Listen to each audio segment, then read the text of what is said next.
with awesome help from the big kid, Katie Talarski, and Gene Amatruda. Strong the radio force is in him. And we bid farewell to Charles James Carter Holder Rozier. The part of Bill Curry was played by Maya Angelou.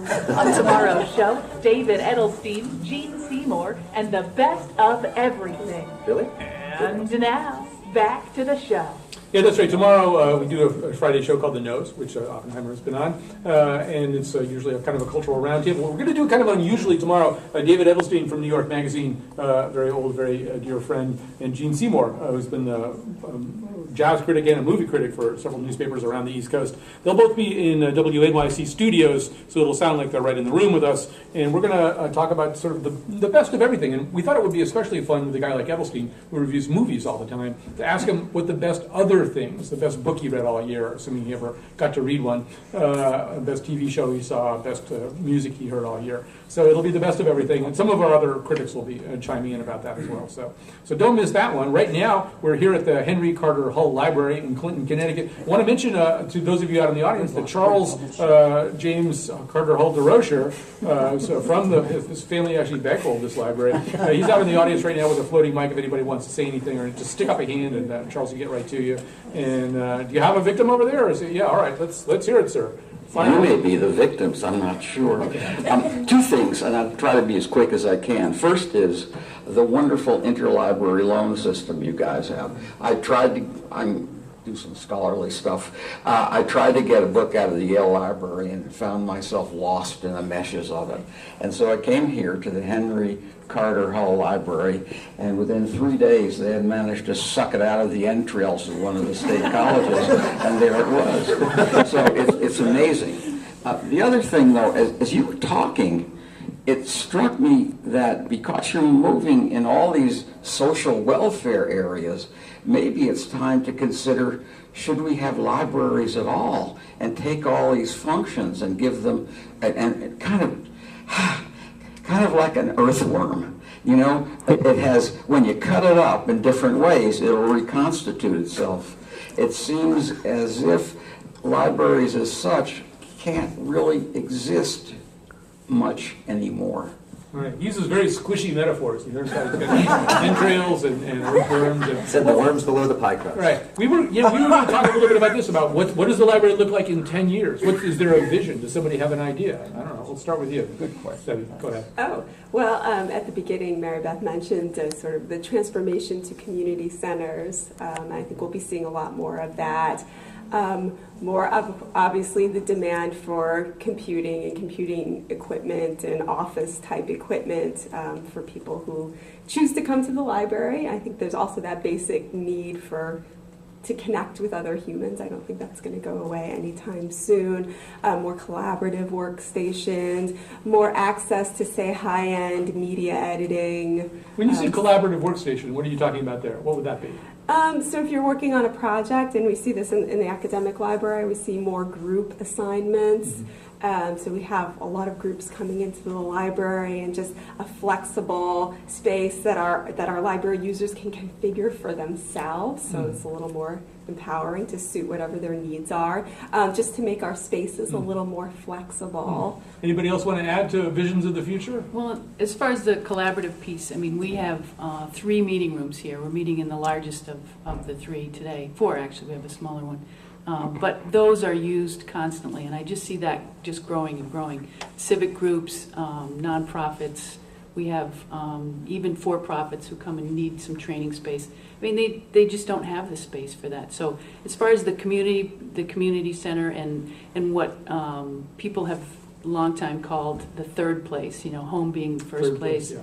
Work being the second, and the library being the third. So if people can be with other people, or they can be by themselves, you can entertain yourself, you can find information. It's and as far as the future, I think that the media itself is going to change, but people are still going to come for the same reasons. If you work at home, it's a second place. Yes. You're right. Charles is in the back. He's got somebody. Thank you. One of my granddaughters recently graduated with a master's degree in library science. And I said to her, "What are you, nuts? They're all going out of business." But it doesn't sound like that here today. But she managed to get a part-time job at a college and she doesn't seem to have much going for her, because all those librarians that are there before her, they're not leaving. Maybe some of them should retire. Yeah, well, we have very youthful librarians. So, I just wanted to say, go back to one thing about this whole sort of third place or third space issue too, because I was thinking a little bit also about what my vision would be. Not that anyone asked me, for the libraries of the future. And we've been talking a little bit today. It's featured in the New York Times, but the Torrington Register Citizen is doing this thing where they're kind of creating a loose public space where people can come in and effectively sort of rub elbows with the newsroom and maybe be pursuing their own projects and drinking coffee. And it's sort of a cafe third space that involves journalism. And one of the things that I wonder about is whether, in fact, as invaluable as librarians are and are going to be, whether there'll be even more collaboration in the future among the clients and the librarians. That first of all, the location and preservation of knowledge is going to get tougher, not easier. The internet is going to become, I think, a more complex place with more strata to it. The questions about sort of how to find things out and what things are worth finding out about, and as there are battles about net neutrality and what sorts of things have to be provided as part of basic internet service, it strikes me that there might be sort of a kind of a civil union sort of the librarians and the people who come in here, and that more and more the activities in the library will be kind of everybody talking together about what's the information that's out there, how do we get it, and how do we hang on to it in a way that's useful to us. I think libraries now are, and in the future, are really seeking to partner with other community organizations, businesses, individuals, to really to expand what the library can offer. It's no longer the librarian is the one who has the knowledge, who's going to share the knowledge with you. It's the place where everybody can join together to share information. There are so many nonprofits doing so many fabulous things. You have to have coffee, right? Yes. They're putting coffee bars in libraries. Absolutely. In Brookline, in Massachusetts, I used to work in that library a good bit when I chased my then fiance to the Boston area, and they had a great coffee shop in the basement. Mm-hmm. But I mean, that's a model. It's interesting. That was a bookstore model that libraries are saying, Right, we can do this on a nonprofit basis also. Well, and people ask for it too. We open on Sundays from January to March here just for a few hours and have coffee for our patrons. And when they walk in the door, that's one of the first things they say is, "Oh, it just smells so welcoming and comforting." And so then you take a coffee like you would in a bookstore and just meander around and see what you can find, and it's just it gives you a nice feeling.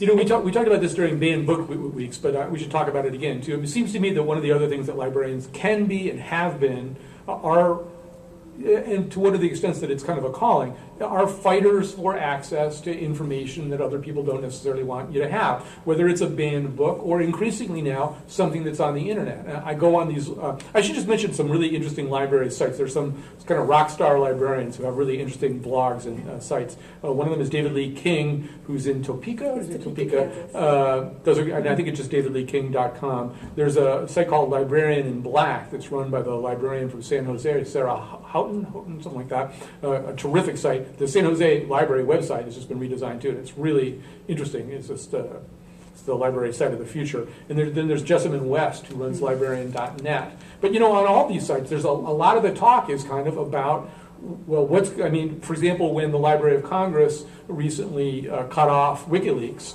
there was all the sites that I'm looking at. Those librarians they felt like that was kind of a betrayal of what you guys do. You're nodding over there. Yeah, take it away. Well, I think it's one of those core professional standards that librarians feel really strongly about, is that freedom of information. It's not always easy to defend freedom of information. Sometimes you can have personal conflicts with what that information is that you're really defending. But as librarians, it's not up to us to make a determination of what is acceptable for somebody else to read and have access to. That's up to the individual, and we really support that. There's the American Library Association puts out the Bill of Rights, And we, as librarians, we subscribe to that, and we really feel strongly in the freedom of information. That's pretty core to our Yeah, profession. absolutely. And you actually mentioned Jessamine West, and one of the things that she's a big advocate is talking about issues related to the digital divide. Mhm. And a lot of people who are in a certain income bracket who will have e-readers under their Christmas tree. They really don't stop to think about those for whom that's not an option, and how can we continue to provide equitable access for all our citizens. I mean, we should say that the ALA's new report is about freedom and privacy in the 21st century library. I think that's the title of it. They just issued a kind of a major report about that. And I know one of the things, this is a big topic, and we've got like 2 minutes left, so I shouldn't really even be bringing it up. But one of the other questions that libraries struggle with is the question of filters, right? You guys have to sort of deal with the question of, literally installing filters on your computer system. Does anybody want to just quickly sort of summarize how that particular thorny question works? Well, here in Clinton, we have filters on our children's access computers, but upstairs we do not filter. So we pretty much You trust people? we do trust. There's people. trust. There's trust at the Henry Carter Hall Library. We trust them. We trust them that they're doing the right thing. If they're not doing the right thing, we give them a gentle tap on the shoulder and remind them that they're not. But 9 times out of 10, people are here for the right reason. They're looking for information, and we shouldn't let a filter stop them. And plus, sometimes the filters, they're really not very good at filtering out the right information. I was a school librarian at one point, and there were so many sites that were filtered that we could not have access to that really hindered my teaching.